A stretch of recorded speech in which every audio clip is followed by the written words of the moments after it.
Good afternoon, folks. Jordan here with the Nutty Gnome Homestead. Today is March 22nd, 2023, and we are out here beside our greenhouse getting ready to fill up one of our new raised beds. My wife won this raised bed online, and I put it together. It went together real easy. It's made out of a little bit cheaper materials than what you could build for yourself, but it's going to get the job done. What we're going to do today is I'm going to show you how to effectively fill one of these and save money while you do it. If you tried to fill one of these up with store-bought potting mix, you're going to break the bank. You're going to end up with holes in your ground if you dig up out of your garden, and that's nothing that you want. So what I'm going to show you guys today is how we fill up all of our raised beds here on the farm. So let me turn you guys around here and I'll show you what we're dealing with. Okay guys, so this is the inside of the raised bed. It is approximately 2 foot tall by 3 foot wide and 5 foot long. It is a fairly decent size for a raised bed, and as you can see, we've got these metal cross braces in here to help keep the sides from bowing out.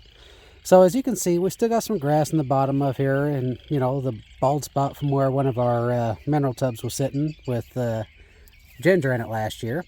But what we're going to do is I'm going to put down some cardboard first, and then we're going to fill this up.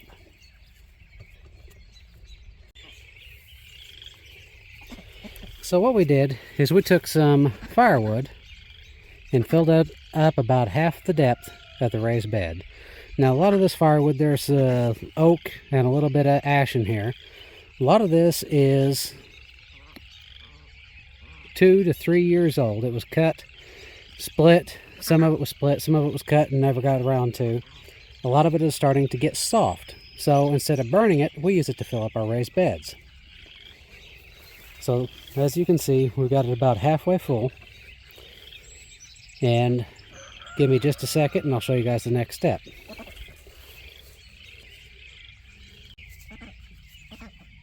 So what I've done here is I went and got a wheelbarrow load of partially composted wood chips. These are from an oak tree that I had taken down here on my farm. And as you can see, these have been sitting about 8-9 months. They are full of mycorrhiza and whatnot from the fungus that's been growing in them, the mushrooms and whatnot. A lot of these are actually starting to break apart on their own, which is good. So what we're going to do is we're going to take these wood chips and we're going to fill in all the small voids in this raised bed.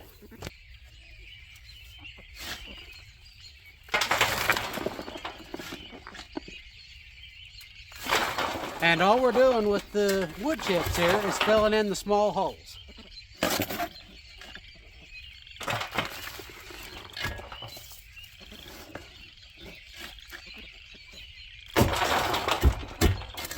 Give it a couple taps to get it to settle.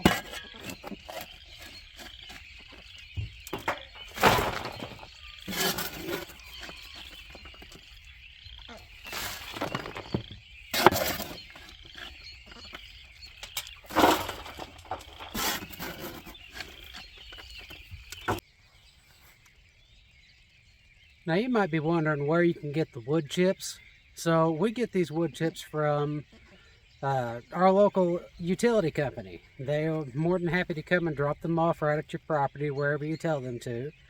My brother also has a wood chipper that we run a lot of our branches and sticks through whenever we cut down a tree. So we want these wood chips to be somewhat aged before we put them in here. We don't want them to be fresh. Now, if you guys remember the other day when I told you that wood chips, when they break down, they take a lot of nitrogen out of your soil. So to keep these wood chips from taking nitrogen out of the topsoil or the potting mix we're going to put on top of here, we're actually going to add a nitrogen source for it to leach from. And our source for that is chicken manure. So hang on just a minute and we'll get a load of chicken manure over here too. So here's a close-up of the raised bed that is almost full. As you can see, we've got just the tops of some of these 18-inch tall logs sticking out of here, and we got a bunch of the wood chips covering on top of it. We're just trying to fill in the voids, make sure there's not too much room for the potting soil to go through. Our source of nitrogen that we're going to add is some composted chicken manure. As you can see, this is broke down relatively fine. It's nice and powdery. And although this is not necessary, it'll actually help break down the wood. It'll give it its own source of nitrogen, and it won't draw so much of the nutrients out of the potting soil that you're going to be putting in. So in order to apply this, all we're going to do is, see if I can't do this one-handed, get a shovel load, and we're just going to sprinkle this on top. It's just going to be a real fine layer. We're not looking for a 1 to 2 inch deep layer here. It don't take very much of this stuff. If we can keep it to about 1/4 to 1/2 inch, we're good. And folks, I can guarantee you in about a year, most of this stuff is going to break down. Our wood chips in here are going to be turned into a mulch-like powder, or a powder-like mulch rather. The larger pieces of wood, they're going to get broken down very nicely. And in all honesty, it'll take several years before we have to refill this again. We might have to top dress a little bit, but it won't be too bad. And we're just going to finish sprinkling this around. We're just going to finish sprinkling this around, getting a nice layer. And as you can see, it's not going to be perfect, but it gets the job done. Now we've got to mix up some potting soil and start top dressing this. Okay guys, here's the finished product.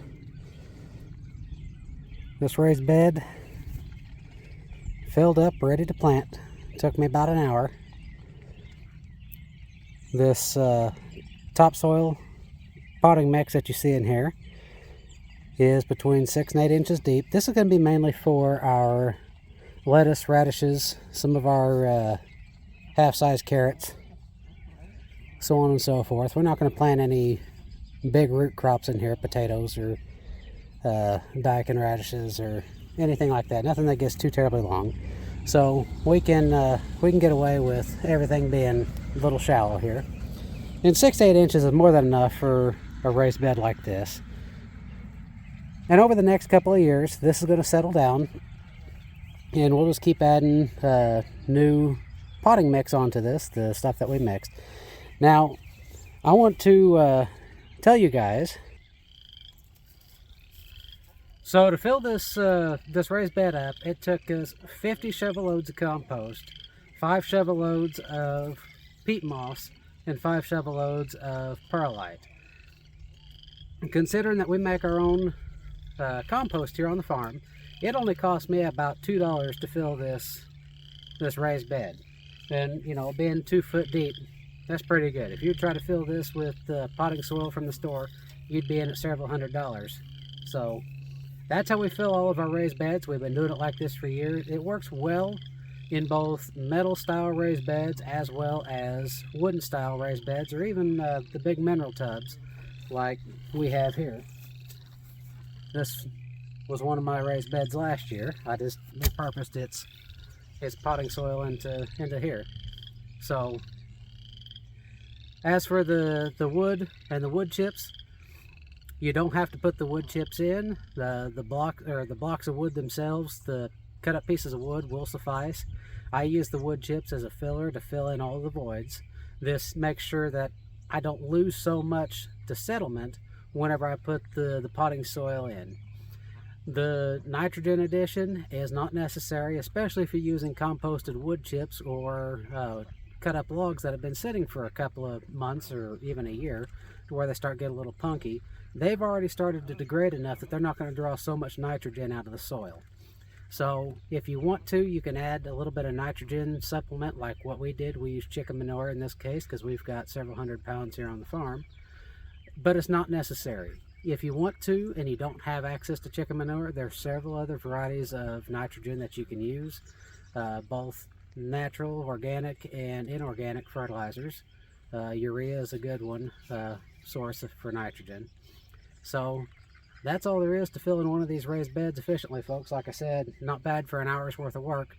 And now I got 100 heads of lettuce and cabbage I'm ready to start planting. So I appreciate you guys coming along. If you guys have any questions or comments, feel free to shoot me a message or leave a comment down below. If you like this kind of content, like, share, and subscribe, and I'll see you all next time.